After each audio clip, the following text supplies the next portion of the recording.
I ain't gonna hold y'all, and I know y'all ain't gonna like this, but it's the cold hard truth, and I can't sit up here and lie to you guys. As much as I like to sit up here and tell you, I think this Colorado football team is going to be good or great, I don't believe that. I don't think they're gonna be good. You're not a good football team. You're not, and the problem is, a lot of Colorado people out here, they want me to give them their flowers when you haven't even earned it.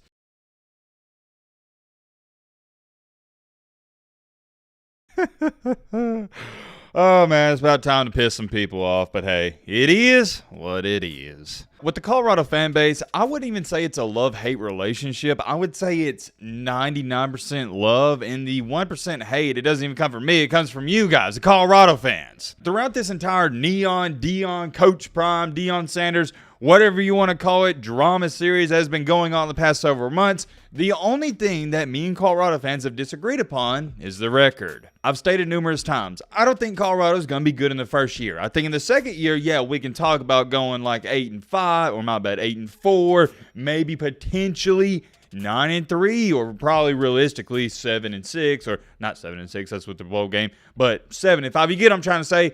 I have stated numerous times that we could talk about that in year 2. But, and I have a really big but, just like Lee Corso says, in year 1, not so fast, my friend. When Deion Sanders first took over that abysmal and terrible Colorado football program, I was on the record to state that Colorado was going to go 3-9 in their first season. However, after completely shredding the program, I'm talking about making 55-something players leave and bringing in over 50 new players, I stated, and this was the last time we talked about it, I got them going 5-7. I upgraded it. And a lot of Colorado fans, they did agree with me, but there were still some others saying, "No, Matt, you're underestimating this program. We're going to go 9-3. I even had some people saying they're going to go 10-2. Yeah, I'll address those comments in just a second. But the point is, Colorado fans are still mightily upset with me because I stated they're going 5-7. And I believe the last time we even talked about their record and what I thought they were going to go, that was several months ago. And I told you guys, this can change, not even just monthly, but weekly. Because you got to remember, this Colorado football team, it was changing entirely by the days and weeks. So yes, there's a reason I upgraded them from 3-9 to 5-7. They got that much better. But now here we are. We're what, 10, 11 days from first kickoff against TCU?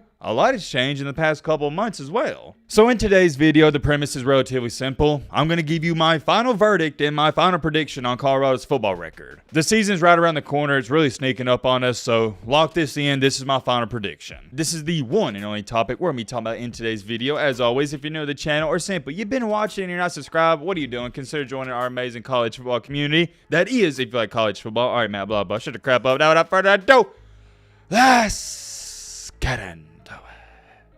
First things first, the last time we talked about Colorado and Deion Sanders, I was telling you guys another story from White Randy and my glory days. And somebody in the comments said, check this out, it was actually the top comment on the video. Let me guess, White Randy was the tallest kid in 7th grade. In 8th grade, everybody else grew and you did not. Thus ended the living legend, White Randy. No. That is not what happened. Obviously, you must be new to the channel because everybody knows this. White Randy blew out not one, but both of his ACLs. And there's new people coming to the channel every single day. White Randy, that was the nickname my peers gave me in 7th grade PE class. The nickname itself is self-explanatory. They call me White Randy because I was like the White Randy Moss. It's simple. It is what it is. I don't want to sound like that uncle that's talking about they could have made it to the league if they didn't blow out their knees, but that's literally what happened to me. It's unfortunate, but I also firmly believe everything happens for a reason, and it molded me into the man I am today. And also, a little fun fact for you, and this is a different story for a different day. Maybe one day I give y'all my life story.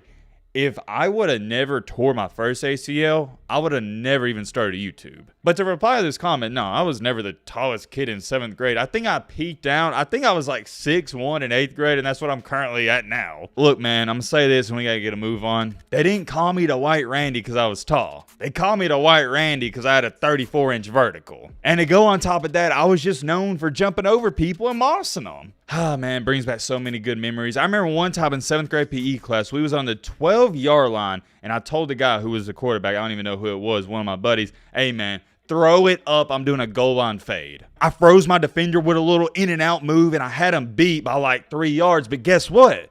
The quarterback underthrew the ball. And I'll be honest with y'all, I actually preferred when my quarterbacks underthrew the ball because I knew I could make a spectacular play, and that was the type of player I was. I didn't like making regular catches. I tried to do the crazy catches. I was the type of guy that tried to do one-hand catches when I didn't even need to. But anyways, getting back on track here, he underthrows the ball, so Obviously, the defender catches up to me. And no joke, the defender jumps up and he palms it with both of his hands. But here's the thing, I had insane grip strength. He touches the ball first with his hands, and then I touch it, and I just yank it out of his hands, and he falls to the ground. He didn't even know what happened, and I ain't gonna lie, I had a little cockiness to me. I hit him with that AI. I stepped over him. That is just one of the thousands of stories I could tell y'all, but we need to lock in and get down to business. We are here to talk about Colorado and Coach Prime Time. I ain't gonna hold y'all, and I know y'all ain't gonna like this, but it's the cold hard truth, and I can't sit up here and lie to you guys. As much as I like to sit up here and tell you I think this Colorado football team is going to be good or great, I don't believe that. I don't think they're gonna be good. Let's take a look at their schedule. I'll pull it up. I know they played TCU week 1 and Nebraska week 2, but outside of that, I forgot the order of the games. Before I even pull it up, I already know how hard it is, and I've told Colorado fans the reason I had you going 5-7 months ago is because y'all don't even understand this. You have an insanely tough schedule. And I saw something the other day where Colorado's got one of the top 15 hardest schedules in the country. So before we go even farther, I want you to take that into account. I've stated this numerous times. If this Colorado team was in the ACC, I'd have them going 8-4, maybe 7-5. But since you are in the Pac-12, which is arguably the second best conference this year at least before they go to the Pac-4, no, I don't get you going 8-4. The first game against TCU, you know how I feel about it. I've stated numerous times on this channel, if Colorado upsets TCU, I will shave my head bald. That holds true. I'm a man of my word, so if that happens, I guess it'll be Matt B. Bald. It won't be Matt B. Great anymore. So no, my thoughts on that haven't changed. I'd actually be shocked if Colorado keeps it close. You're starting out 0-1. I don't even think you can compete against TCU. The next week, you got Nebraska. Now, this game's tricky because Nebraska sucks and Colorado sucks. You know what? I'm going to give Colorado and Deion Sanders the benefit of the doubt. They shocked the country and they upset Nebraska. And for those of you out there and say, well, Matt, that's not upset. You just said Nebraska sucks.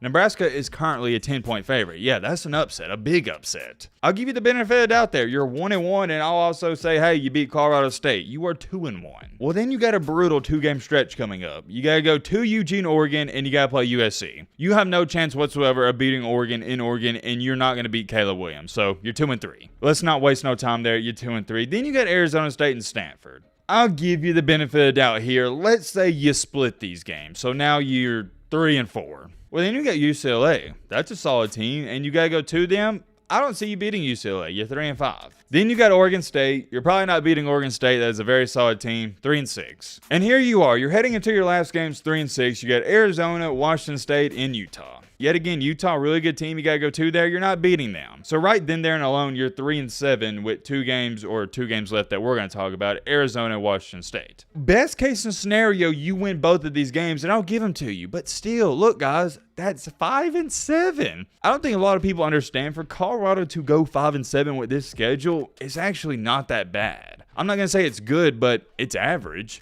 And considering where this Colorado team was at last year in this program, that's great for their standards. It's just a lot of Colorado fans, a lot of them and most of them are casuals. They think that Deion can walk in there with all of his new recruits and immediately turn this into a 8-4 team. It's not going to happen. I bet my entire house on it. There's not a single chance in the world that Colorado wins 8 games. Most people out here with any decent IQ whatsoever, they understand how unreal and magnificent it would be for Colorado just to make a bowl game in this first season. You go 6-6, you make a bowl game, that's a win. So that's that. I'm going to remind you, Nick Saban, the greatest head coach of all time, and it's not even close. He went 7-6 at his first year at Alabama. Kirby Smart, his first year at Georgia, he went 7-5, didn't he? My point is, it takes time. And I already know what everybody's going to say. Well, Matt, the difference is now we got the transfer portal. And I agree. I think rebuilds can be sped up a little bit, but with this schedule, I don't think so. In my humble opinion, heading into the season, you are looking at 5-7. I'm going to lock it in. Colorado, the Buffaloes, Neon Deion, Coach Prime Time, whatever you want to call them,